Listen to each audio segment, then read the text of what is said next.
Hello friends, good evening, welcome to Ollywood. दोस्तों, जैसा कि हमने लास्ट वीडियो में डिस्कशन किया था, हमारा जो रिज़ल्ट था बहुत अच्छा गया है। मैं अलग अलग प्लेटफॉर्म पे चेक कर पा रहा हूँ, तो आप लोगों के बहुत सारे अच्छे रिव्यूज़ आ रहे हैं जहाँ पे आप लोग बोल रहे हैं कि जिन लोगों का एग्ज़ाम क्लियर हुआ है, मेंस का, IBPS SO मेंस का, वहाँ पे ऑलिव बोर्ड का एक बहुत बड़ा रोल था। तो हमने क्या किया, हम उसको कंटिन्यू रखते हुए एक इंटरव्यू बैच भी लेके आए हैं। इंटरव्यू बैच जो हमारा रहेगा, ये हमारा, इसमें हमारी मार्केटिंग की क्लास भी होंगी, PD सेशन की क्लास भी होंगी और हमारे मॉक सेशंस भी होने वाले हैं। तो दोस्तों, ये एक आपका जो यूट्यूब का हमने सेशन भी बनाया हुआ है, जिसको हम डेली शाम को 7 बजे करेंगे। छोटा सा सेशन रहेगा जहाँ पे हम इंटरव्यू के टिप्स आपको डेली देंगे। इसके साथ में हम आपको बताएंगे भी कि जो हमारा बैच है, जिसमें हमारी कल से पहली क्लास थी, हमारी 15 फेब से ये बैच हमारा स्टार्ट हो चुका है। तो एक क्लास इसमें हो चुकी है ऑलरेडी।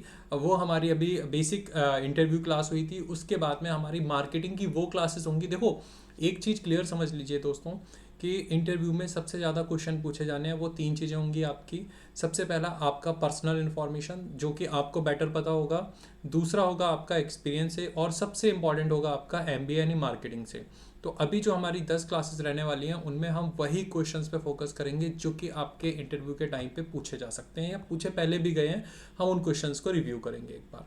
तो हम उसी ट्रैक पे चल रहे हैं। तो अगर आपने अभी तक बैच इनरोल नहीं किया है तो फटाफट से कर लो दोस्तों। उसका तरीका मैं आपको सिंपली यहाँ पे बता देता हूँ। आपको करना क्या है,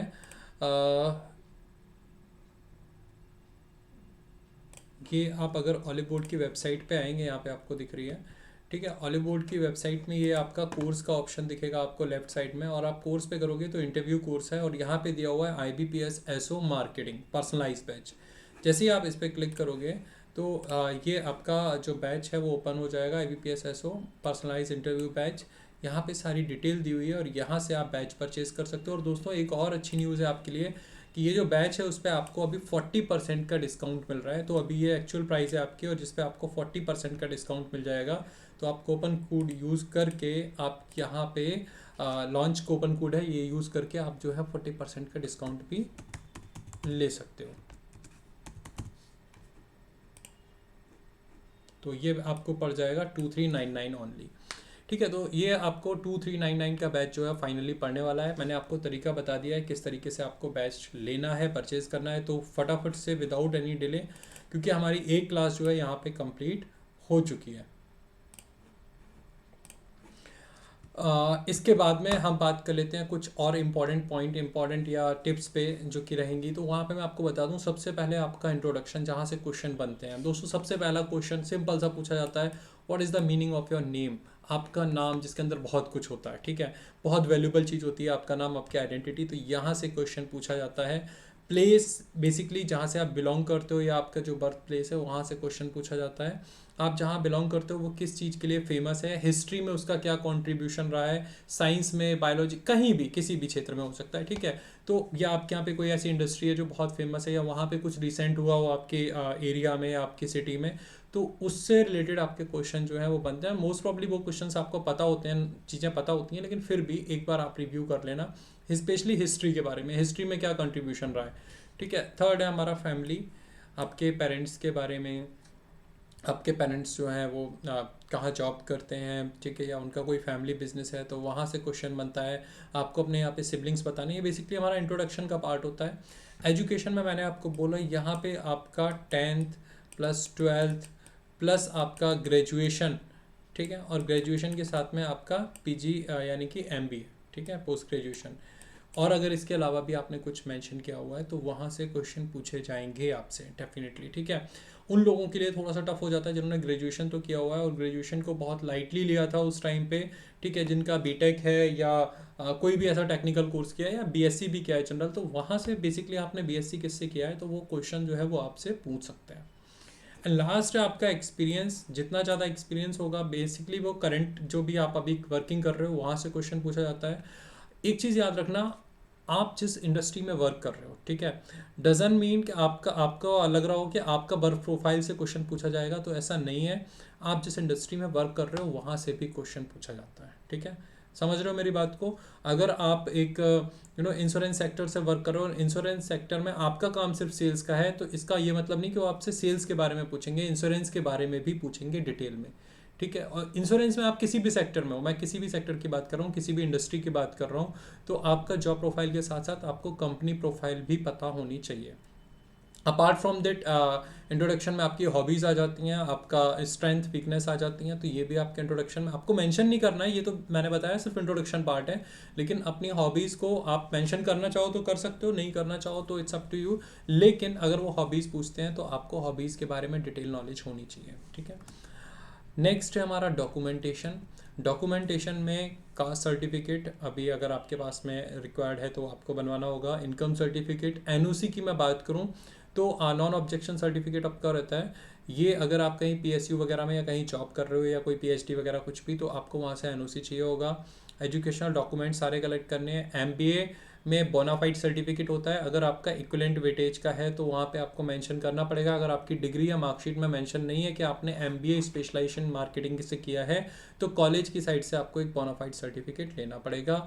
नेक्स्ट है एक्सपीरियंस लेटर, आपका जो भी एक्सपीरियंस है उसके आपको एक्सपीरियंस लेटर चाहिए होंगे।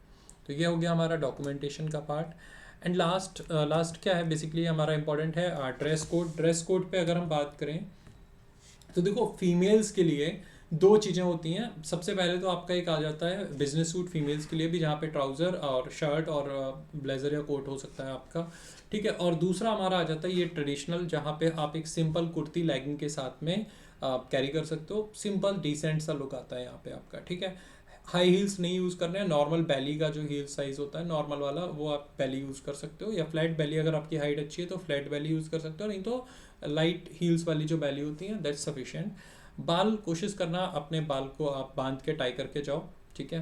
तो ये एक लड़कियों के लिए सिंपल सा होता है, डिसेंट सा। वॉच आप कैरी कर सकते हो, ठीक है, और डिसेंट सी, बहुत ज़्यादा ऐसी नहीं होनी चाहिए जो फंकी, कोई भी चीज़ आपकी फंकी नहीं होनी चाहिए, सारा कुछ डिसेंट।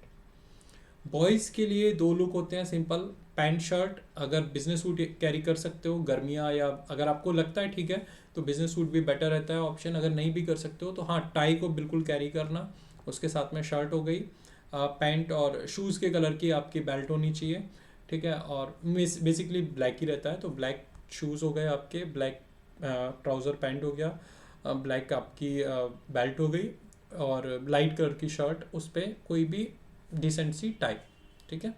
आप बिजनेस सूट कैरी करना चाहो तो कर सकते हो। दूसरा बाल बिल्कुल सिंपल होने चाहिए, हेयर कट बहुत डिसेंट सा, ठीक है, फंकी नहीं होना चाहिए। बियर्ड रख सकते हो लेकिन ट्रिम होनी चाहिए आपके, ठीक है। तो ऐसा नहीं है कि ऐसा लग रहा है कि बल्कि सी बियर है, बहुत लाइट बियर्ड होनी चाहिए आपकी, ठीक है। एक या दो पे या तीन पे सेट करा सकते हो मैक्सिमम, इससे ज़्यादा नहीं। तो ये बॉयज़ के लिए ड्रेस कोड हो गया सिंपल, गर्ल्स के लिए ड्रेस कोड हो गया। अगर आपको ड्रेस कोड में कोई भी डाउट है तो आप यहाँ पे कमेंट सेक्शन में बता सकते हो, मैं आपको हेल्प कर दूंगा उसके रिगार्डिंग भी। तो ये ओवरऑल जो मुझे चीज़ें बतानी थी, मुझे लगता है कि ये जो टिप्स हैं बहुत इंपॉर्टेंट होते हैं आपके लिए कोई भी इंटरव्यू में, ड्रेस और साथ में पर्सनालिटी, ठीक है। एक और चीज़ है, बहुत सारे लोग पूछ रहे थे कि लैंग्वेज कौन सी यूज़ करनी है, तो सिंपल है बॉस, लैंग्वेज जिस लैंग्वेज में आपसे क्वेश्चन पूछा जा रहा है आपका आंसर उसी लैंग्वेज में होना चाहिए। And if you are not comfortable with that language, simply ask them to speak in your native language. Sir, I am not fluent in English language, so could I or may I speak in Hindi, या may I answer in Hindi and all. तो वो simply आपको deny नहीं करेंगे वहाँ पे, ठीक है। तो आप पूछ के और कंटिन्यू कर सकते हो, जो भी आपकी लैंग्वेज है, लोकल रीजनल लैंग्वेज, वहाँ पे आप आंसर दे सकते हो, ठीक है। तो ये बहुत सिंपल सी चीज़ें हैं ये। इसके बाद में कुछ बोनस टिप्स हैं आपके लिए। जैसे मैं बताऊँ तो सिंपली सबसे पहले आपका जो भी टाइम है सेंटर पे पहुंचने का, आप उससे 1 से 2 घंटे पहले पहुंचें। और जहाँ पे वो लोग जो भी हैं आपके पास में आसपास, जो लोग आए हुए हैं एग्ज़ाम देने के लिए, उनसे बात करें, कम्युनिकेट करें। इससे आपको पता चलेगा कहीं ऐसा तो नहीं है किसी पॉइंट पे आप मिस कर रहे हो चीज़ों को, तो वो बहुत इंपॉर्टेंट हो जाएगा, ठीक है। जैसे कोई डॉक्यूमेंट आपने मिस किया है तो आपके पास अगर 1 से 2 घंटे का टाइम होगा तो चीज़ें हो सकता है आपके पास में अर्जेंट में by fax, by online mail वगैरह से आप कर सकते हो अरेंज। दूसरा, arrange your document according to the checklist. Checklist जो है वो आपको आपके कॉल लेटर के साथ भी मिलेगी, और वहाँ पे जब आप जाओगे तो आपको एक चेकलिस्ट मिलेगी, उसके अकॉर्डिंग आपको अपने सारे डॉक्यूमेंट जो हैं वो कलेक्ट करने होंगे, सीक्वेंस वाइज सेट करने होंगे। थर्ड है, checklist of document will be same, ये तो मैंने बता ही दिया आपको। For girls, don't open your up your hairs, तो ये एक है सिंपल सी टिप है कि बालों को अपने अगर खुले रख के जा रहे हो तो थोड़ा सा फिर डिपेंड करता है कि ये बाल किसने कैसे किए हुए हैं, लेकिन मोस्टली जो है अगर आप बाल को सिंपली बांध के चाहोगे तो ज़्यादा बेटर रहेगा। डॉक्यूमेंट्स के 2 सेट आपको कैरी करने हैं, बेटर होगा। Don't be so formal it look over smart. So formal मतलब मैं बोलूँ अगर कि देखो, मैं पहले ही से बोलता हूँ कि आप एक FAQ बना के जाना, कुछ आंसर्स आपको पता होने चाहिए, लेकिन आपका आंसर देने का तरीका इट्स नॉट लाइक रोबोटिक नहीं होना चाहिए, ठीक है। एक जेन्युइन आंसर लगने चाहिए। ऐसा भी नहीं है कि वो क्वेश्चन पूछ रहे हैं और सिंपली आपने स्टार्ट कर दिया आंसर देना और रटे रटाए आंसर हैं। तो don't be so formal means कि आपको एकदम ऐसा नहीं होना है, रोबोटिक नहीं होना है। जेन्युइन आंसर देने हैं, रियलिटी बेस्ड आंसर देने हैं। थोड़ा सा टाइम भी लेना है, पॉज भी लेना है। पॉज बहुत इंपॉर्टेंट होता है कम्युनिकेशन के बीच में। तो पॉज आप कब ले रहे हो, कहाँ ले रहे हो, वो जेन्युइन आपको फील कराता है। And B genuine, be your self. तो ये बहुत इंपॉर्टेंट है, ठीक है। ओवर एक्ट मतलब कुछ भी बन के ना बोलने की कोशिश करें, जैसे आप हैं एक्चुअल में वैसे ही रहें, तो ज़्यादा अच्छा इंप्रेशन पड़ेगा।